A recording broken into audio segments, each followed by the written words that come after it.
le naufrage sans assurance. Yeah, I didn't even think about it. Il a perdu une entreprise I just kind of gave up. à $500,000 par an, un demi-million, non pas à cause d'une agression ou d'un incendie, Your apartment burned down. comme il le dit, mais à cause d'une décision You have renter's insurance. qui coûte $12 par mois. Oh, jeez, dude. Nous allons voir comment une simple ligne dans un budget aurait pu transformer ce drame en un simple obstacle Nope. et non en fin de partie. Yeah. Oh, jeez, dude. Yeah. And it was great. We were earning about $500,000 a year. Your apartment burned down. Most of it. You have renter's insurance. Nope. First of all, I think that's illegal. I don't know if it was in 2012. I can't speak on that, but it's like $12 a month. Anyway. Yeah, I didn't even think about it. You gotta sit at the same time and you just mental health and yeah, I just completely broke down. I'm really sorry. Like I just gave it all up. I referred out all my clients to competitors and friends basically. It was like I can't take care of you anymore. And yeah, it was kind of sad. I loved doing it. Like I worked so hard. I was like, is that something you'd consider getting back into? Yeah. J'ai juste abandonné. Ces mots résonnent comme le glas. C'est le cœur de la tragédie.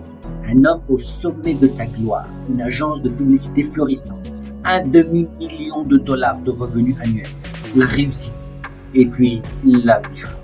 Durant une agression, un appartement qui brûle. C'est terrible et personne ne peut minimiser le traumatisme psychologique d'une telle épreuve. Personne.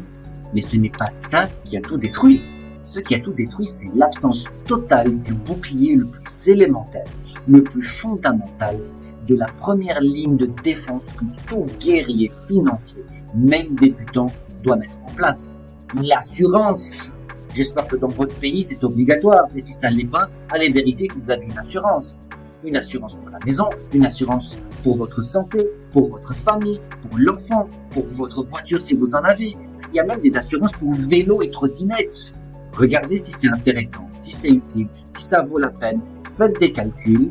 Et au cas où vous ne savez pas et que vous avez les 5, 8, 12 euros à mettre, mettez-les. Et puis après, vous ferez vos calculs, mais au moins vous êtes assuré en attendant. Il n'avait pas d'assurance habitation. On appelle ça Renter's Insurance. $12 par mois. C'est incroyable. Honnêtement, c'est incroyable. Et vous savez quoi? Laissez-moi vous raconter une autre histoire. L'histoire de Brent Waterloo. Une version alternative de cette histoire. Brent Waterloo dirige aussi une agence à succès. Il est intelligent, il est bon dans ce domaine, mais Brent Waterloo a lu mon livre Financial Spark. Il a compris que la première étape pour construire sa forteresse n'est pas de faire des millions, mais de protéger ce que l'on a déjà. Pour $12 par mois, il a souscrit à une assurance habitation. Un jour, le drame frappe. L'agression, le traumatisme, puis l'incendie. C'est un choc terrible. Il est dévasté, il est détruit. Mais au milieu des cendres de son appartement, une lueur. Il appelle son assurance. L'expert passe.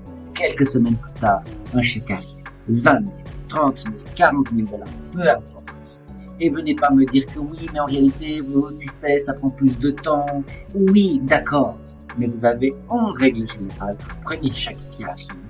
Et ensuite, effectivement, il y a tout un process qui prend plus de temps pour pouvoir décaisser le reste. Mais au moins, vous avez déjà un premier chèque. 20 000, 30 000, 40 000 $. Honnêtement, quand on n'a plus rien, ça sauve les fesses. Donc, cet argent-là, c'est assez pour remplacer ses meubles, ses vêtements, son matériel de travail, en tout cas une bonne partie. Assez pour se reloger temporairement dans un endroit décent, le temps de se reconstruire. L'assurance, qu'on se comprenne, ne guérit pas le traumatisme psychologique. Non, ça c'est sûr. Mais Brent Waterloo a besoin de temps, peut-être d'une aide thérapeutique. Mais elle lui offre une chose inestimable, la paix d'esprit matérielle, directe, urgent. Il n'a pas à se soucier de savoir comment il va racheter un lit pour dormir, un ordinateur pour travailler, un costume pour voir un client. Le fardeau matériel, source d'un stress immense, qui s'ajoute au stress psychologique, est levé. Il peut se concentrer sur sa guérison. C'est comme si vous avez une Porsche ou une Ferrari, vous avez un accident, cette voiture est détruite. Donc vous savez quoi? L'agent de l'assurance ne va pas vous payer une nouvelle Ferrari, mais au moins vous pouvez vous payer une nouvelle voiture qui vous permettra d'avancer dans la vie. Parce qu'il n'a pas à se battre sur deux fronts. le mental et le matériel. Il ne lâche pas l'affaire. Il prend quelques semaines de repos, se fait aider, puis il relance son agence.